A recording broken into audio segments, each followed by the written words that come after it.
Hello friends, welcome to ரின் சமையல். இன்றைக்கி நம்ம ரின் சமையல் சேனலில் கோதுமை மாவில் மொறுன்னு ஸ்வீட் இப்படி செஞ்சு பாருங்கள். இந்த கோதுமை மாவு பிஸ்கட்டை ஈவினிங் டயத்தில் டீ கூட வச்சு சாப்பிட்றதுக்கு ரொம்பவே டேஸ்ட்டாக இருக்கும். ஈஸியான டீ டைம் ஸ்நாக் ரெசிபி. மொறுன்னு இருக்கிறனால வீட்டில் இருக்க எல்லாருமே விரும்பி சாப்பிடுவாங்க. ஈஸியான ஸ்வீட் ஸ்நாக் ரெசிபி. ரின் சமையல் சேனலை சப்ஸ்கிரைப் பண்ணிக்கோங்க. பக்கத்தில் இருக்க ஆளுன்ற பெல் ஐக்கானை கிளிக் பண்ணி வச்சுக்கிட்டிங்கன்னா நான் போடுற வீடியோ உடனே உங்களுக்கு நோட்டிஃபிகேஷனில் வந்துடும்.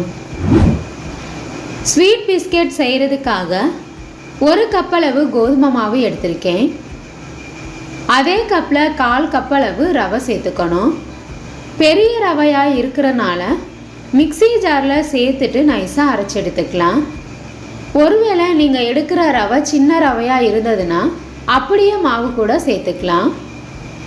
வாசனைக்காக 2 ஏலக்காய் சேர்த்துட்டு நைஸாக அரைச்சிக்கணும். அரைச்சி வச்சுருக்க ரவையை மாவில் சேர்த்துடணும். எந்த கப்பில் மாவுலேருந்து எடுத்தோமோ அதே கப்பில் 1/2 கப் அளவு ஜீனி எடுத்திருக்கேன். மிக்ஸி ஜாரில் சேர்த்துட்டு நைஸாக அரைச்சி எடுத்துக்கணும். மாவில் சேர்த்துடலாம். எள்ளு 1 ஸ்பூன் அளவு சேர்த்துக்கணும். இதுக்கு பதிலாக கருப்பு எள் கூட சேர்த்துக்கலாம். தேவையான அளவு உப்பு சேர்த்துக்கணும். தேங்காயை நெய்யில் வறுத்துட்டு வச்சுருக்கேன். 2 ஸ்பூன் அளவு சேர்த்துக்கலாம். தேங்காயை நெய்யில் வறுத்துட்டு சேர்க்கும்போது ஸ்வீட் பிஸ்கெட் சாப்பிட்றதுக்கு ரொம்பவே டேஸ்ட்டாக இருக்கும். தண்ணி சேர்க்குறதுக்கு முன்னாடியே நம்ம சேர்த்துருக்க எல்லா பொருட்களையும் நல்லா மிக்ஸ் பண்ணிக்கணும். நெய்யை உருக்கிட்டு 2 ஸ்பூன் அளவு சேர்த்துக்கணும். நெய்க்கு பதிலாக வாசனை இல்லாத எண்ணெய் கூட சேர்த்துக்கலாம். நெய் சேர்த்து செய்யும்போது பிஸ்கெட் நல்லா மொறுப்பாக டேஸ்ட்டாக இருக்கும். நெய் சேர்த்ததுக்கு அப்புறமா மாவும் நெய்யும் நல்லா மிக்ஸ் ஆகிற அளவுக்கு பிசைஞ்சிடணும். சரியான அளவு நெய் சேர்த்துருக்கோன்னு எப்படி தெரிஞ்சுக்கிறதுனா, மாவை நல்லா பிசைஞ்சதுக்கு அப்புறமா கையில் கொஞ்சமாக மாவு எடுத்து கொழுக்கட்டை பிடிச்சோம்னா கொழுக்கட்டை ஷேப் வரணும். இப்போ பாருங்கள், கொழுக்கட்டை பிடிக்கிறதுக்கு வரல. இன்னும் 1 ஸ்பூன் அளவு நெய்யை உருக்கிட்டு சேர்த்துக்கலாம். நெய் சேர்த்து செய்யும்போது பிஸ்கெட் மொறுப்பாக டேஸ்ட்டாக இருக்கும். மறுபடியும் மாவை கொஞ்சமாக கையில் அள்ளி கொழுக்கட்டை பிடிச்சிடலாம். இப்போ கொழுக்கட்டை ஷேப் வருது.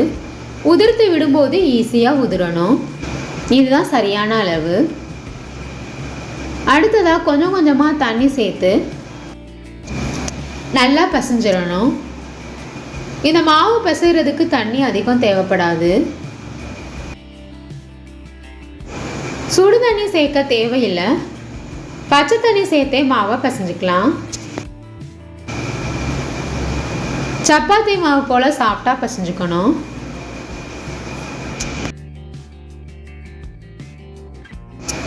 ஒரு கப் அளவு கோதுமை மாவு இருந்தால் போதுங்க. இந்த ஈஸியான ஈவினிங் ஸ்நாக் ரெசிபியான கோதுமை பிஸ்கட்டை சட்டுன்னு செஞ்சிடலாம்.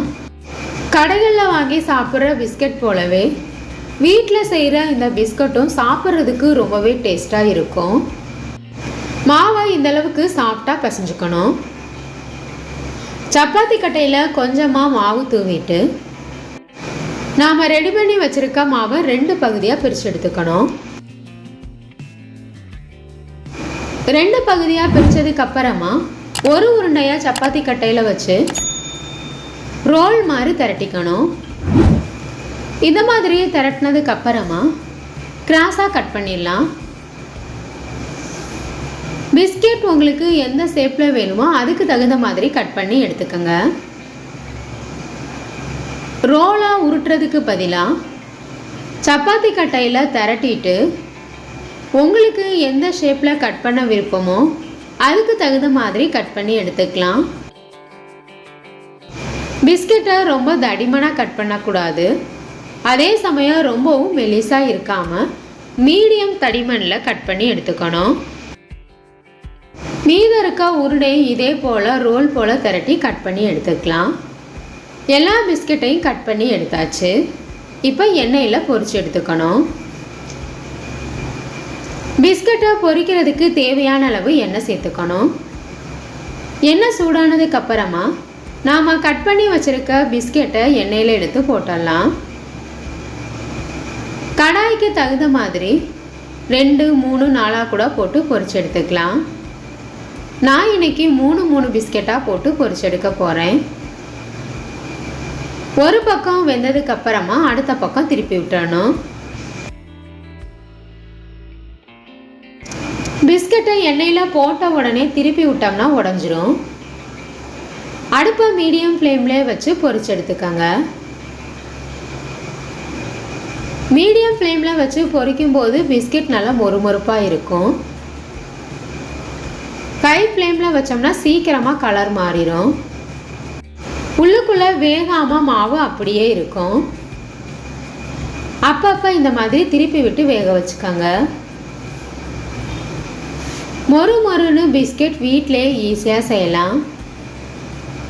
ரொம்பவே ஈஸியான ஸ்வீட் ஸ்நாக் ரெசிபி. பொரிக்கிறதுக்கு எண்ணெயும் அதிகமாக தேவைப்படாது. கொஞ்சமான எண்ணெயிலே நிறையா பிஸ்கெட்டை பொரிச்சு எடுத்துடலாம். ஒரு கப்பளவு கோதுமை மாவுக்கு அரை கப்பளவு ஜீனி மீடியமான இனிப்பாக இருக்கும். பிஸ்கெட் உங்களுக்கு நல்ல ஸ்வீட்டாக தித்திப்பாக வேணும் அப்படின்னா ஒரு கப்பளவு கோதுமை மாவுக்கு 3/4 கப்பளவு ஜீனி சேர்த்தா பிஸ்கெட் இனிப்பாக இருக்கும். பிஸ்கெட் உடையாமல் மொறுமொறுப்பாக இருக்கிறதுக்கு எந்த கப்பில் மாவளந்து எடுக்கிறோமோ அதே கப்பில் மற்ற எல்லா பொருட்களையும் அளந்து எடுத்துக்கோங்க. அப்போ நமக்கு பிஸ்கெட் உடையாமல் மொறுமொறுப்பாக வரும். 1 கப் மாவில் 15 பிஸ்கெட் வந்துச்சு. கலர் நல்லா மாறினதுக்கு அப்புறமா எண்ணெயிலேருந்து நுர வரதெல்லாம் குறைஞ்சதுக்கப்புறம் வெளியில் எடுத்துடலாம். இந்த ஸ்வீட் பிஸ்கெட்டில் எள்ளு, நெய், துருவின தேங்காய்லாம் சேர்த்துருக்கனால சாப்பிட்றதுக்கு ரொம்பவே டேஸ்ட்டாக இருக்கும். ஈஸியான ஸ்வீட் ரெசிபி. மொறுன்னு பிஸ்கெட் ரெடி ஆயிருச்சு. இந்த ஈஸியான ஸ்வீட் ஸ்நாக் ரெசிபியான கோதுமை மாவு பிஸ்கெட் உங்களுக்கு பிடிச்சிருந்ததுன்னா ரின் சமையல் சேனலை சப்ஸ்கிரைப் பண்ணிக்கோங்க ஃப்ரெண்ட்ஸ். ஈஸியான ஸ்வீட் ரெசிபி உங்களுக்கு பிடிச்சிருந்ததுன்னா மறக்காமல் ஒரு லைக் கொடுங்க ஃப்ரெண்ட்ஸ். கமெண்ட் பண்ணுங்கள், ஷேர் பண்ணுங்கள். பக்கத்தில் இருக்க ஆளுன்ற பெல் ஐகானை கிளிக் பண்ணி வச்சுக்கிட்டிங்கன்னா நான் போடுற வீடியோ உடனே உங்களுக்கு நோட்டிஃபிகேஷனில் வந்துடும். Thank you friends.